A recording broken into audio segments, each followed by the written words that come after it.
মঙ্গলবার পূর্ব বর্ধমান জেলার শহর বর্ধমানে West Bengal civil defence volunteer social welfare অ্যাসোসিয়েশনে পূর্ব বর্ধমান জেলা কমিটির উদ্যোগে একটি বিক্ষোভ কর্মসূচি অনুষ্ঠিত হলো। সংগঠনের সদস্যরা অভিযোগ করেন এখানে স্বজন পোষণ করা হচ্ছে।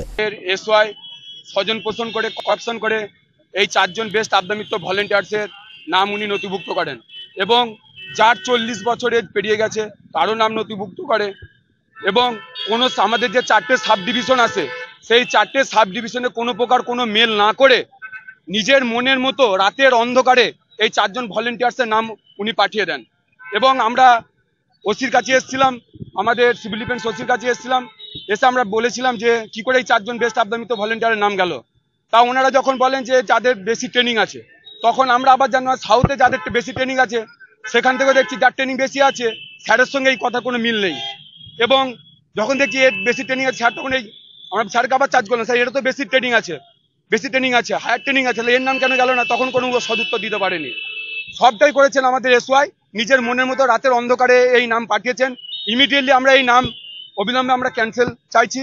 যদি এই নাম যদি ক্যান্সেল না হয় বা বাতিল না হয় আমরা এর থেকে আরো বৃহত্তর আন্দোলনে আমরা যাব। এ ব্যাপারে তারা জেলা শাসকের নিকট স্মারকলিপি জমা দিয়ে সমস্যার সমাধানের দাবি জানান। মূলত আমাদের অফিসে সিভিল ডিফেন্স অফিসে বিগত কয়েক মাস ধরে একটা স্বজন পোষণের একটা র্যাকেট গড়ে উঠেছে।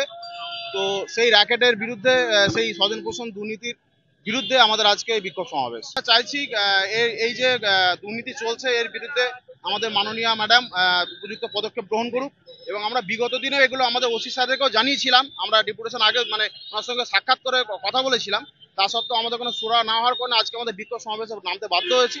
তো আমরা চাইছি আমাদের মাননীয় ম্যাডাম উনি যাতে এটা সঠিক পদক্ষেপ গ্রহণ করে এবং আগামী দিনে যাতে এইসব নক্কারজনক ঘটনা না ঘটে। বর্ধমান থেকে তন্ময় ঘোষের রিপোর্ট, আনন্দ বার্তা।